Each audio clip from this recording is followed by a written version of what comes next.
Okay, hello everybody. We're working on talking to you about creating a mask.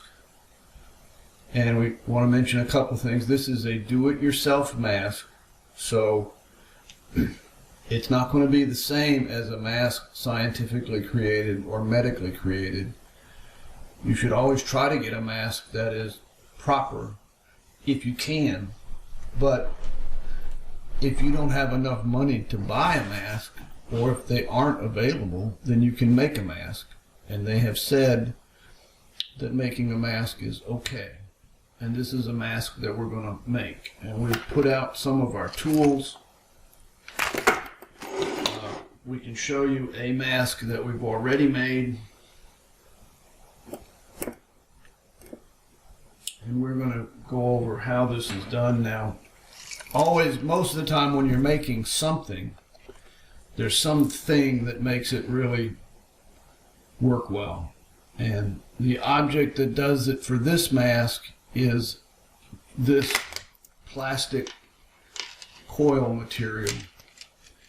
This is a material made by Seattle Sports Dry Dock.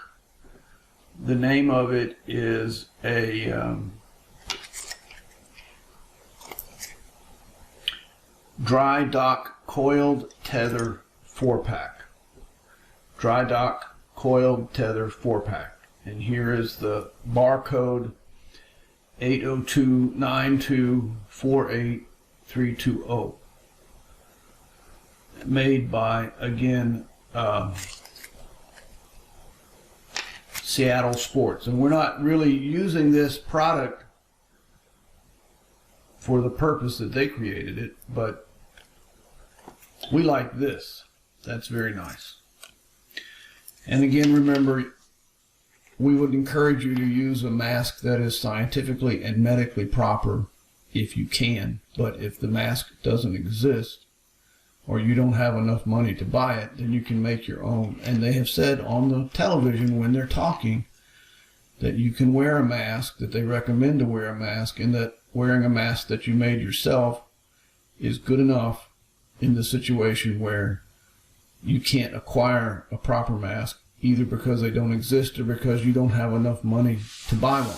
So obviously you can see we've put out all our tools, and we like tools. You can never have too many tools. And all we're going to do is work on the issue of the cloth material that you put in front of your face.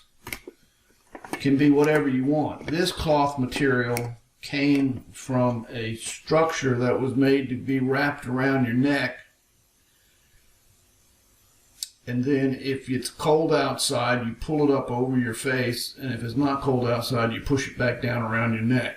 And so it was originally constructed as a loop like this, and we just cut it open and turned it into a mask like that. And the principle of this is that this is going to be the part that's pulled up over your nose, and then this part of it gets tucked down into your shirt, because when you're making a mask and you're trying to pull it up under your chin, under your face, it is a type of a better design, but that's a lot more complicated and a lot more uncomfortable. And they said you can wear or use a mask that you made yourself. So we're going to make our own mask.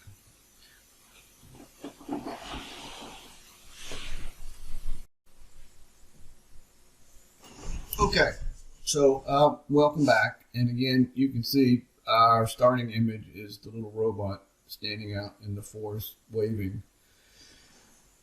We designed robots, and we just thought that was a pretty cool little robot, and we put him out there. And so now we're going to make a discussion sequence here about creating the mask. And you want to add a little bit of reinforcement up here at the top, because as the mask gets used and put on and put off, it's going to tend to wear out or tear. And so you can see that I've doubled this over. And we have to have a place where we are going to connect in this loop. And the loop that you pick to connect in depends upon the size of your head. And you can take this and, if this is your head, you can put it behind your head and swing it around and see if it's pulling too hard. There it is. My hand is the back of my head. So there it is pulling on the back of my head, and here it is pulling on the mask. And there's 3 different sizes here of this coil material. And so that's the whole secret to this mask, because then you can just take the mask out, pop this over your head. This goes behind this goes behind your ears. You got your mask on.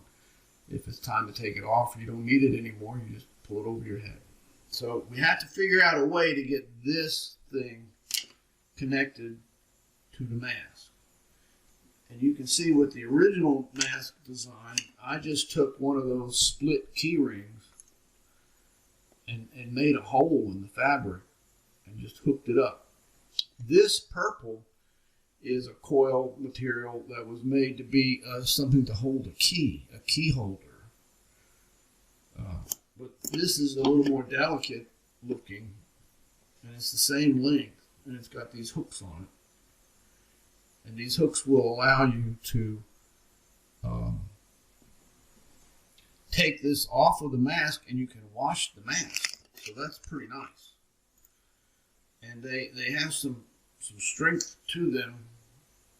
I guess they don't want this thing coming loose. This is made for boating activities. Okay, so what we're going to do, we're going to take the mask that we created and put it away. And we're going to take this mask that we're working on, double it over a little bit.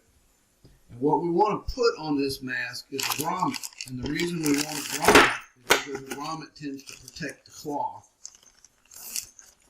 and keep it from pulling or tearing or ripping. This is a little grommet kit. You can go to all hardware stores and get the grommet kit for putting grommets. And the thing about grommets is grommets always look easy when you're watching somebody else do it. Because everything looks easy when you're watching somebody else do it. But the grommets have 2 parts. They have a part that sticks up a lot, and then another part that goes on that. And so you put this together like this, and then this pin will push down on this and roll it over. And you put that in there like that. You put this on top of it, and you hit it with the hammer. And so we got to get a hole in our cloth that lets us put the grommet in place. And again, it looks simple. Everything looks simple when you're not doing it. And we took the cloth. Here it is. And we doubled it over. We're sort of doing this in real time just so you can see that it's sort of easy, but nothing is totally easy when you're doing it yourself. So here's our cloth that was doubled over, and we got to make a little hole right here to stick the grommet material through. So we take out the iris scissors, and we bend this over a little bit, and we cut a hole right here. And now we have a hole in the cloth. You can see that I kicked my grommet out onto the floor, so I've got to go get it. All right, and we're back. So welcome back, everybody. Again, I was able to locate on the floor there the grommet that I knocked off onto the floor. And here's the little reverse device that makes it flip over like it's supposed to. And part of how the grommet action occurs is that you actually have to hit it with a hammer.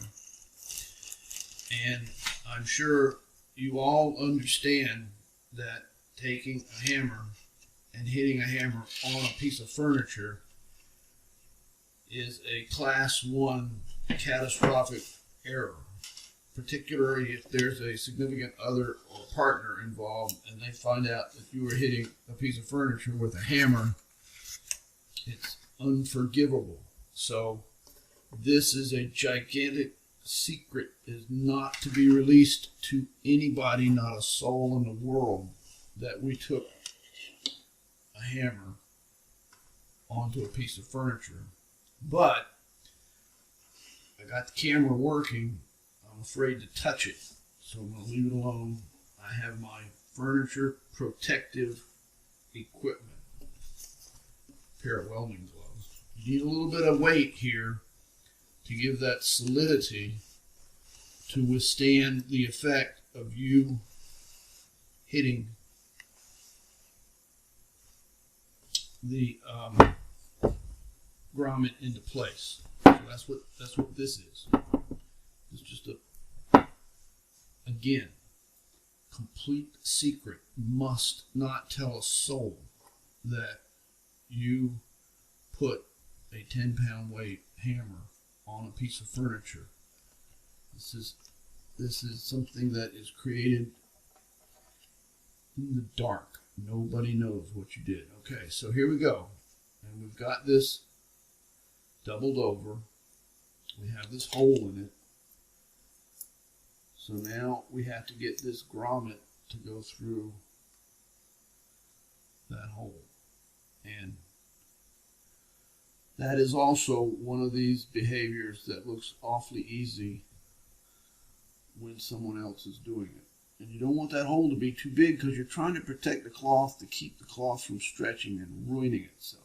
So there you go. So we've doubled up the cloth. We got the grommet on there. We pushed the cloth around it. We put the little retainer ring on top. And we took this thing and we set it down on this anvil. And we have that retainer on top. And we have all agreed that it just simply did not happen, that somebody was hammering on a piece of furniture. So no matter what this looks like, this is not somebody hammering on a piece of furniture. So there you go. Grommet in place. Cloth is doubled over. It worked. All we have to do is do this again. As everyone that does mechanical work knows, whenever you do something that worked, the chance that you can do it again and it will work again is low, because that's just how the universe is. But we can hope. So we go to the grommet. Of course, the reason for the Ziploc bag is whenever you buy the grommet thing, and this is a general grommet kit. As soon as you open it, everything falls apart. No, it looks like number 71260. General grommet kit. So you put all your grommet parts back. Okay, I can show it to you better here. From Lowe's Hardware. General grommet kit number 71260. Draw it back in there. Then you take a look at this and you line this up so you like the way it looks. And you see about where that's going to happen, where this is fairly symmetrical and pretty. So, and you've doubled it over, so you grab it like this. Get your iris scissors out, make a little hole.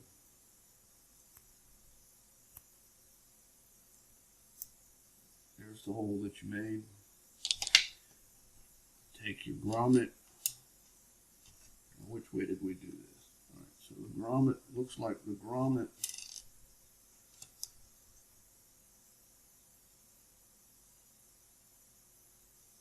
was pushed in from the front on the other side. So we push this over here. And we look down here, and you see, you'll notice what I'm doing is I'm easing the cloth over the grommet where I put that hole in it, and we're putting the little grommet ring retainer there. Then we go to the anvil, and we hope that if someone says, "Are you hammering on the furniture?" and you're like, "Why are you asking me these questions?" Nobody would hammer on the furniture. That's the way.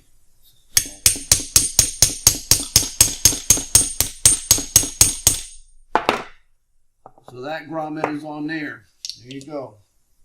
See, that wasn't hard. Grommet 1, grommet 2. All right, so we're almost done. Okay, and welcome back again, everybody. We will take this, the 10-pound hammer that was not placed on the furniture. We will take all of the parts of the grommet kit, put them back in the bag. This, again, we did not hammer on the furniture. We take the welding gloves away. There's no need to inspect the furniture to see if it was damaged because we were not hammering on the furniture. Now, this, again, if you're a little person, you might want to use this one, the shorter one. Not that I have a big head. I'm not going to say that. But so this has to be hooked onto the grommet. And the reason why it's hooked on the grommet, again, is so you can wash this thing. Because you never know. For example, say you sneeze in your mask. I've sneezed in my mask during a C-section. When you sneeze in your mask, all the rest of the operating room team kind of looks at you and says, it's a tough break for you because you can't stop operating. You can't touch it. You can't do anything. You just make a mental note to yourself, don't sneeze in your mask. The other thing is, if you have a chocolate donut or any kind of thing sweet and gooey and you're trying to eat it with a mask involved, the chances that you're going to get a chocolate donut successfully eaten without getting chocolate on your mask is just about zero. So there you go. This thing can be taken off and washed. I think they're recommending that you should wash it. Now, I am a little shocked at how strong this hook is. It's always fun to do things in real time. You never know what's going to happen. So we will see if we can squeeze this to the open position. There it is, open. And bring the grommet around. Put it in there. Ha! Look at that. Done. Again, if there's a significant other involved, of course they're going to say, well, you should have put it on there where this was pointing the other direction, but oh well, these things happen. So we have it where the hook, the face of the hook is pointing out, so we probably would like to have it where the face of the hook is pointing out on this other side. If you have enough of an OCD type personality, it would drive you completely crazy that these two are not exactly the same. So there you go. And as usual, whenever you do anything well and easily the first time, the probability that it will work well and easily the second time is always low. There. Ha! Look at that. Done. And of course, we got a little bit of this cloth down into this hook. So we can free that up. There you go. See?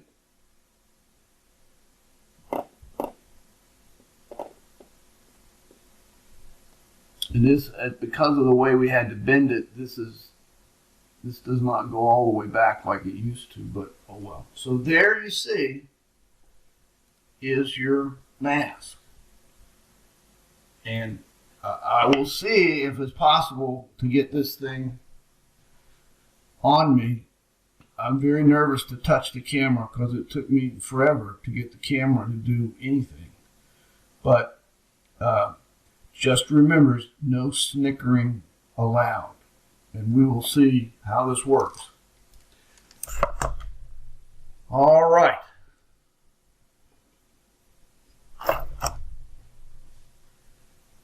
So you can see I'm trying, I'm making my best guess, but here's this thing. You put this over your nose, you whip that over your ears, and then this goes down inside your shirt. The mask man. And there you have it, your mask. And the nice thing about this is you have this little thing, it doesn't really bother you much. And you can take this off, wad this whole thing up, put it in your shirt pocket. Now you got a mask. You got a mask with you wherever you go. If anybody decides you have to have a mask, take your mask out. On your face it goes. Tuck it in your shirt. You're done. That wasn't so hard. And we can do a couple of other things that I think would be kind of fun. We'll move on to the next step.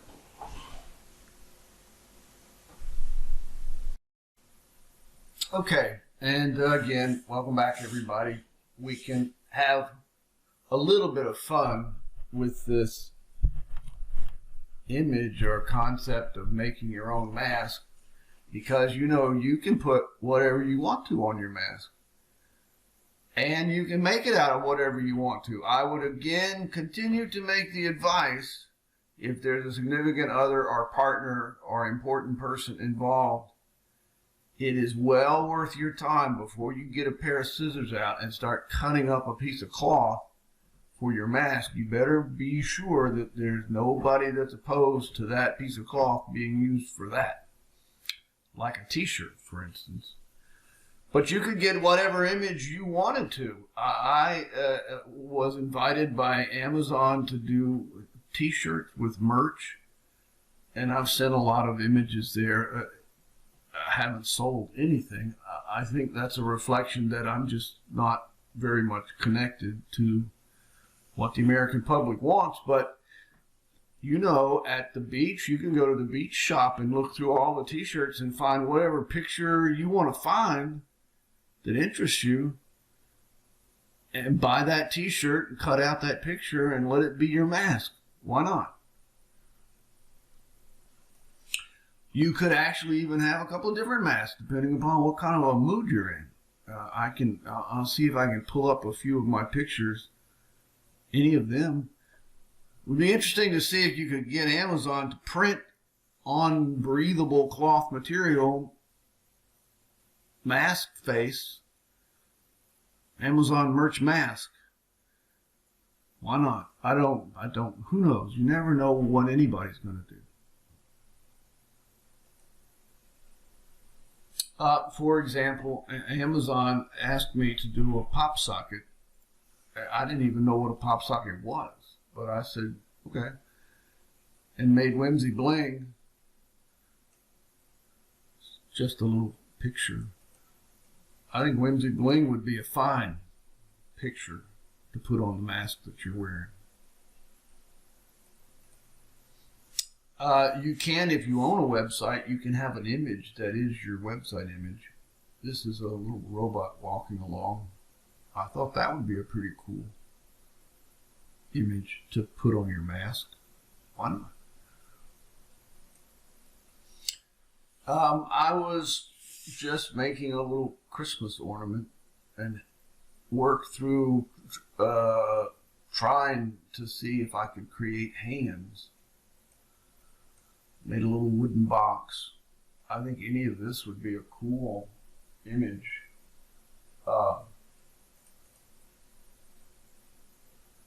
For your mask. Why not?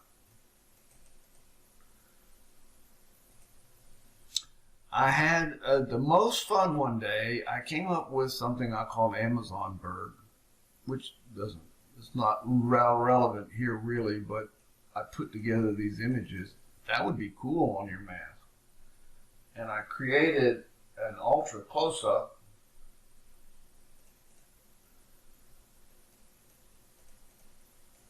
That's pretty neat. Here's two people looking at us here. Anyway, the point I'm making is you can add whatever you want to your mask. And then you'll have your mask, and it's in your shirt pocket. Or you can put it in the cup holder of your car, or make 3 or 4 of them and have them this here and there. So at any point, if someone is bothering you or suddenly says you got to have a mask, well, there it is. You got it right there, ready to go. The final thing I'll mention is it's pretty nice to have that metal thing on the nose of the mask to shape around your nose. That metal thing is hard to find in a mask you made yourself. I do believe you could go to the hardware store and get the number 6 or number 2 stranded aluminum wire, the wire that brings power into your house, and cut it open and get one of those strands out and go outside to your anvil and pound on that strand of aluminum and flatten it out so it had more of a rectangular cross-sectional area. And then you could take a pair of tin snips and cut off a piece 2 or 3 inches long and thread it into the nose part of your mask. And then you would have that nose piece on your mask that you can shape around your nose.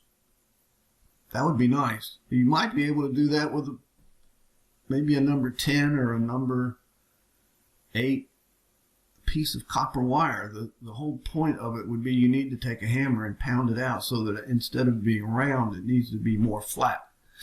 That shouldn't be hard to do.